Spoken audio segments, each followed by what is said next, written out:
पप्पा, हा बेटा. निवडणूक लढवण्यासाठी शैक्षणिक पात्रतेची अट का नाहीये? असं आहे बेटा की सध्याचा जो आपला कायदा आहे म्हणजे रिप्रेझेंटेशन ऍक्ट 1951चा जो कायदा आहे, या कायद्यानुसार भारतीय राज्यघटनेत तरतूद केल्याप्रमाणे कलम 173 आणि 84 नुसार ज्या अटी दिलेल्या आहेत लोकप्रतिनिधीसाठी, ज्यांना निवडणूक लढवायची त्यांच्यासाठी, की तो भारतीय नागरिक असला पाहिजे. त्याच्यानंतर लोकसभा आणि विधानसभेसाठी त्याचं किमान वय 25 असलं पाहिजे आणि राज्यसभा आणि विधान परिषदेसाठी त्याचं किमान वय हे 30 असलं पाहिजे. त्याचं मतदार यादीत नाव असलं पाहिजे. तो दिवाळखोर नसावा, त्याच्यावर कुठल्याही प्रकारचा गुन्हा दाखल नसावा. अशा प्रकारच्या अटी या तरतुदी केलेल्या आहेत. परंतु किमान शैक्षणिक पात्रता किती असावी याच्या संदर्भामध्ये कुठलाही उल्लेख या तरतुदीमध्ये नाही. त्याचं कारण असं आहे बेटा की जेव्हा भारतीय राज्यघटना तयार केली जात होती, म्हणजे 1946 पासून ते 1949 पर्यंत,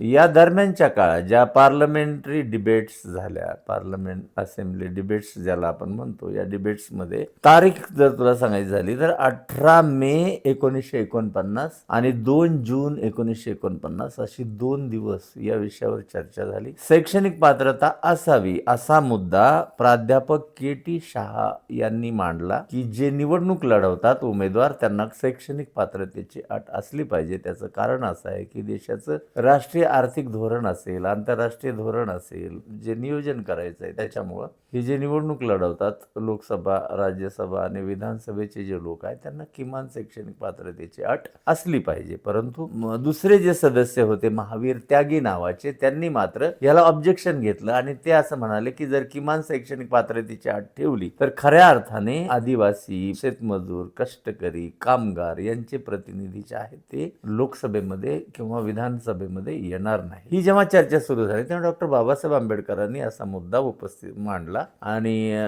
ड्राफ्ट जो तयार केला जात होता त्या ड्राफ्टची रचना करत असताना असं म्हटलं की सध्या जी अवस्था आहे, स्वातंत्र्य लढ्याच्या आंदोलनामुळे अनेक लोकांना शाळा कॉलेज सोडून द्यावं लागलं आणि जर ही अट आपण आता जर याच्यामध्ये घातली किमान शैक्षणिक पात्रतेची, तर या लोकांना राजकारणामध्ये सहभाग घेता येणार नाही. म्हणून सध्या तूर्त आपण या विषयावर कुठली अट ठेवू नये, परंतु भविष्यामध्ये मात्र लोकसभा या संदर्भामध्ये निर्णय घेऊ शकेल असा मध्यम मार्ग डॉक्टर बाबासाहेब आंबेडकरांनी सुचवला. परंतु 75 वर्ष झाली बेटा, तरीही यावर निर्णय घेता येत नाही. त्यामुळं हा निर्णय सर्वस्वी एकतर लोकांवर अवलंबून आहे, त्यांच्या समोर पर्याय असतो की कुठल्या उमेदवारांना निवडून द्यायचं आणि कुठल्या उमेदवारांना निवडून द्यायचं नाही, किंवा लोकसभा सुद्धा या संदर्भामध्ये निर्णय घेऊ शकते. लक्षात आलं बेटा तुझ्या?